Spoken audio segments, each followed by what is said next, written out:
Hi everyone. Was the Trojan horse actually a giant wooden horse, or was it something else?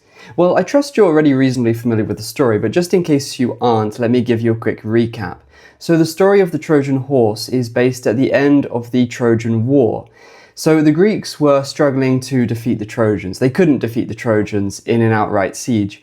So they devised a plan. So in this plan, they created this large statue, a hollow statue, of a wooden horse, and some Greeks were placed inside that statue, hiding, while the rest of the army went away pretending that they had gone home, but actually they were just waiting nearby. And they left this wooden horse outside Troy, as if it were a gift to the gods. Then the Trojans decided to take this wooden horse inside their city, but at night the Greeks who were hiding inside the wooden horse came out and opened the city gates, and the rest of the Greek army who were waiting nearby went into the city and completely destroyed it. And that's how they won the Trojan War. So that's the basic story of the Trojan horse, but there are some people who believe that not all is as it seems. So there are two major alternative theories to this story of the Trojan horse. The first is that actually it wasn't a horse in the original story. The idea is that actually it was a ship. The Greeks built a model of a ship. So basically the rest of the story just goes as the traditional version says, but it wasn't a horse, instead it was a ship. The other theory is that it's completely different to the traditional story, and that actually the origin of this story of the Trojan horse comes from the use of a battering ram at the end of the siege of Troy.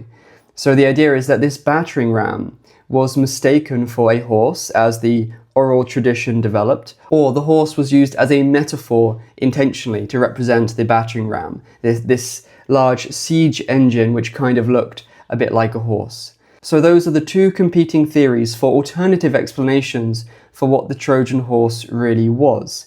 But do they stand up to scrutiny? And if not, then is there a reasonable alternative? Well, let's take a look at the ship theory first. So this theory is fundamentally based on the fact that sometimes ships were compared with horses. For example, we see this in the Odyssey. Here we find that Homer actually refers to ships as sea horses. Also, there was a particular type of ship developed by the Phoenicians in the Iron Age, which was called a hippos, which was the Greek word for a horse. So we can see how maybe oral tradition could confuse a ship with a horse. And then there's also evidence from the Odyssey, because the Odyssey does describe the incident with the Trojan horse. It wasn't invented by Virgil, as some people believe. But no, it's described by Homer briefly in the Odyssey. But in his description, some people believe that the description of the soldiers climbing into the Trojan horse is reminiscent of sailors climbing on board a ship. So for that reason, there's this idea that actually the original story was talking about a ship, not a horse, and that there was just this confusion with a horse on the basis that ships are compared to horses, and maybe specifically it has to do with the Phoenician ship, the hippos. Now this is certainly an interesting theory, but I don't find it convincing, and I'll tell you why. So the Odyssey comes from the latter half of the 7th century. You can see my previous videos about the issues of when Homer lived and when the Iliad and the Odyssey were written.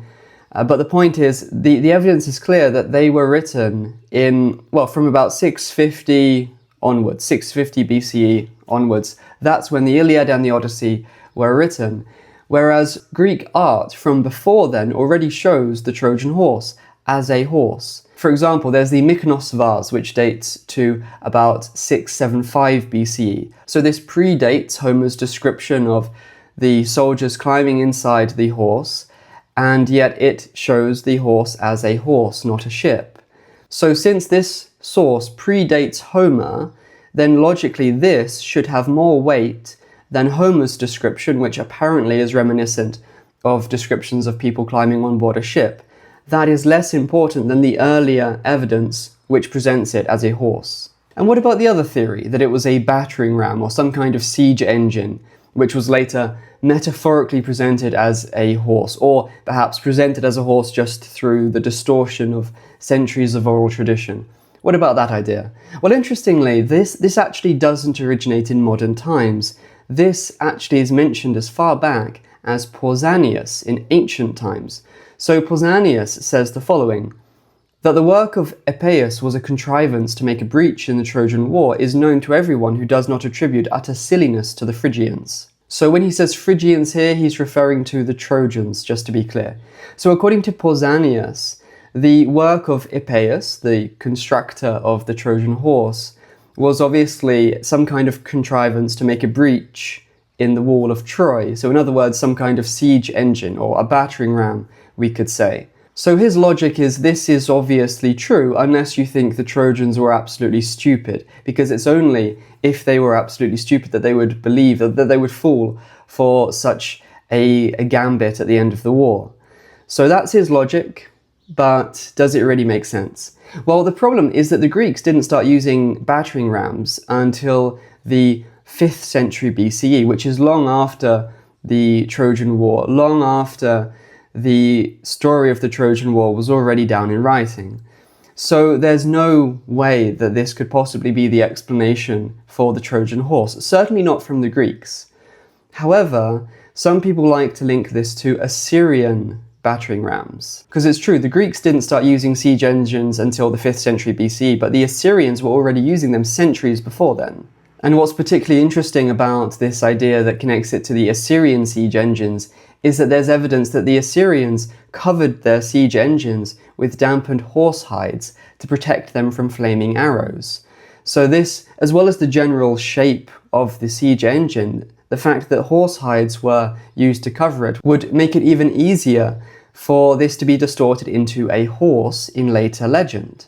So because of this, a lot of people say that the Trojan horse was actually an Assyrian siege engine. However, there are two big problems with this.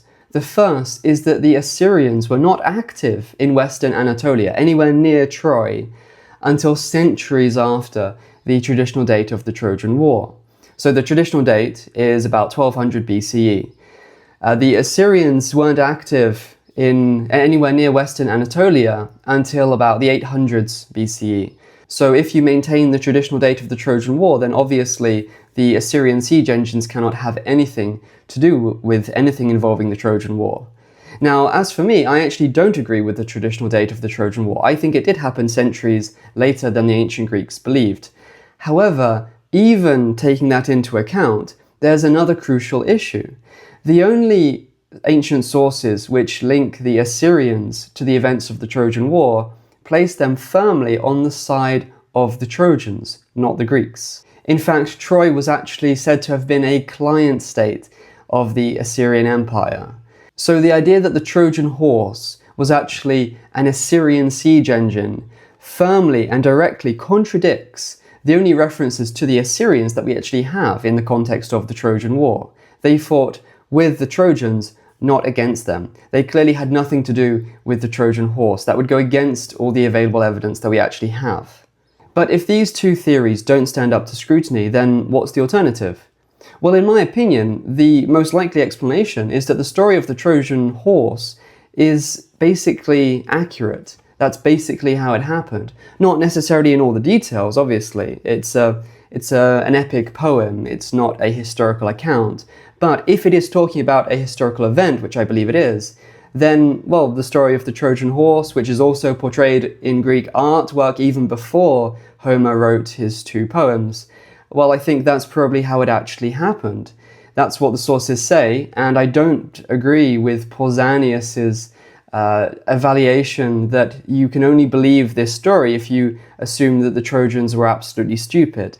There are loads of examples of similar kind of military strategies being used to success in ancient and modern history. I mean, sure, it may seem silly to us looking at it from our perspective, looking at it retrospectively, but that's just because we know the story. The story is actually what makes it famous and therefore so obvious. But like I said, similar things have been done in documented historical examples in ancient and modern history. So there's no reason to believe it couldn't have happened the way the story says. And, as I've explained, these two alternative theories are just not convincing. So if the story of the Trojan War and the Trojan Horse is based on historical events, then I believe that the events in question happened more or less how the story presents them as happening. I don't believe there's an alternative, better explanation than what the legend explicitly says. Now, if you'd like to know, was King Arthur really a king in the original stories, or is this just an invention of later records, then come back next time for my next video.